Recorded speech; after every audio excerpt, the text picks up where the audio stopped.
Shabbat Shalom, my friends, and welcome to our weekly Torah study. Our Sedra is B'Shalach, beginning with the book of Exodus, chapter 13, verse 7. The Israelites are gathered at the shores of the Reed Sea, and they witness what Jewish tradition describes as a series of miraculous acts, all surrounding the events leading up to the splitting of the sea. Trapped by Pharaoh's armies from behind them and by the sea in front of them, the people cry out in fear, "Weren't there enough graves in Egypt, Moses? Did you have to drag us out of our homes into the desert so that we might die here? Hadn't we made it clear to you that you should just leave us alone as we were? Better to be living slaves than dead free people."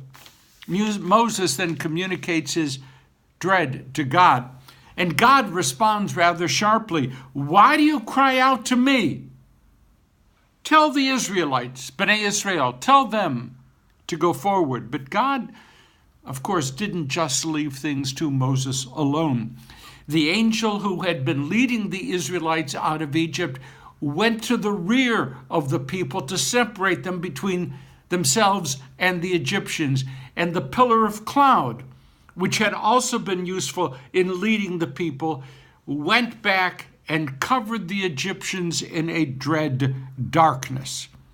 And then Moses held out his rod over the sea, and God drove the waters back until a pathway through on dry ground was created, with the waters forming a wall to the left and a wall to the right. Our ancestors crossed over, and when the Egyptians tried to follow, God hurled them into the sea. The entire Egyptian army was destroyed, man and beast.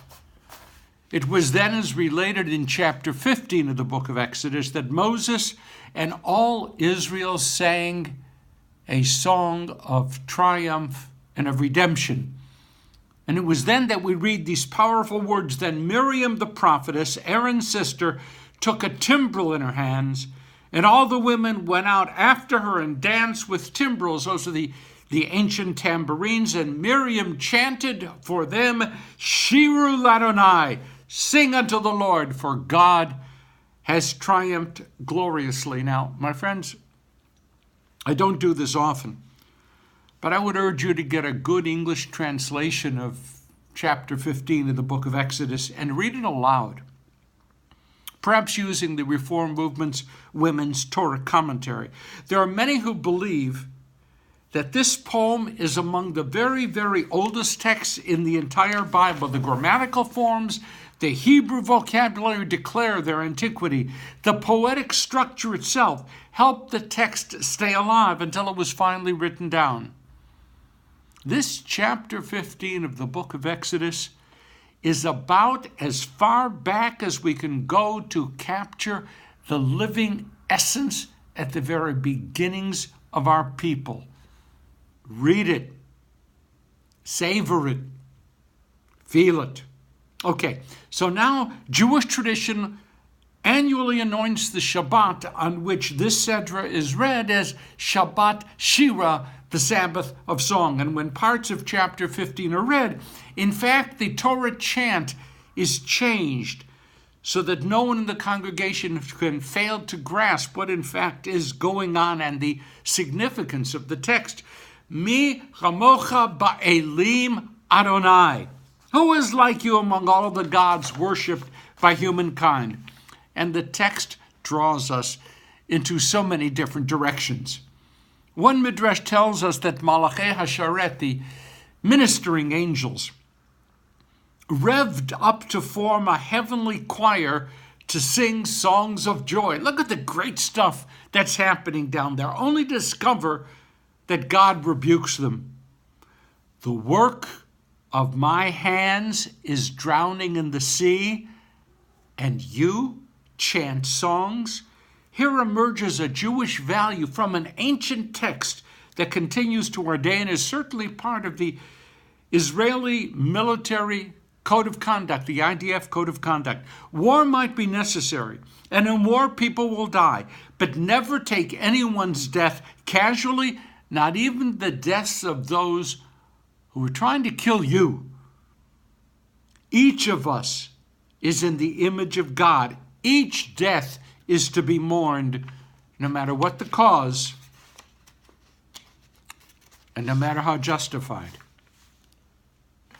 And Miriam, whose presence is celebrated during our Sidarim with her own dedicated cup of wine, the Kos Miriam that goes along with the Kos Eliyahu in liberal Sidarim.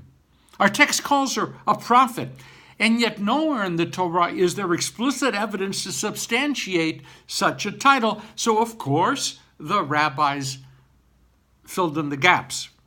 When Pharaoh had decreed the death of all Israelite boy babies, Miriam's parents decided not to have any more children.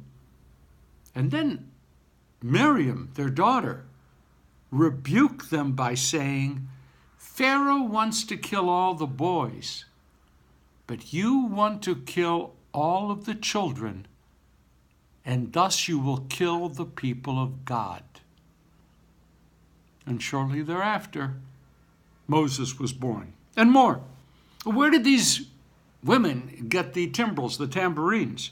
Why did terrified fleeing slaves believe that they would ever have both the time and the occasion to create wonderful music of celebration? But it was Miriam who assured the women before they left Egypt, it says in the Midrash, that soon enough those tambourines would be put to very good use. Miriam's faith was perfect. Her vision was perfect. Of course, she deserved to be called a prophet. Nachmanides Ramban asked us to note that the text refers to Miriam as Aaron's sister. My friends, that's strange. Miriam was the sister of both Moses and Aaron. So why? Ramban answers. The Torah wanted to take some of her prophetic glory and share it with Aaron. In other words, being called Miriam's brother elevated Aaron, who not so long from then would become the first Kohen Gadol, the high priest. Not bad, right? I need to point out that there were some medieval commentators who were far more reluctant to celebrate Miriam's role. There was one who even wrote that, after all, without big brother Aaron, Miriam was a garnished nothing. Now that scholar was truly medieval. In any event, Ramban adds that every sibling in a family ought to help protect the status of all the other siblings. Being a brother or a sister is not a zero-sum game. Shirat Hayam, the Song of the Sea, in Pinchas Pelly's classic volume, Torah Today, Pelly drills deeper into our text. God didn't want the angels singing then, but for a different reason.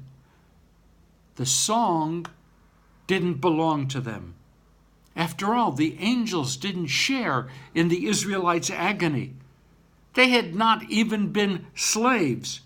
The angels should fall silent so that those to whom joy properly belonged could sing their own songs of joy. It's if God said, let those who have actually emerged from darkness to light lift up their own verses, not the angels, the Israelites. And let there be no doubt, singing as a form of rejoicing, according to the Midrash, is very precious to God. The Talmud tells us that someone who does not know how to sing songs of joy at the right time can never be the Messiah. Imagine that. What about those of us who just can't sing? So there you have it. Miriam, a prophet, whose work is celebrated in one of Judaism's foundational texts, and a very old text linking us to our earliest days. A profound concern for human life, even the lives of our enemies, and a mandate never to fail to celebrate when celebration is called for. Joy is a privilege never to be ignored. And besides, one of us might just turn out to be the Messiah. That's it for this Shabbat. Have a wonderful day and a wonderful week, wonderful Shabbat Shira. And please, don't forget to share. Let others see what it's like to participate in the life of Torah. Shabbat Shalom, my friends. Have a great Shabbat. Shabbat Shalom.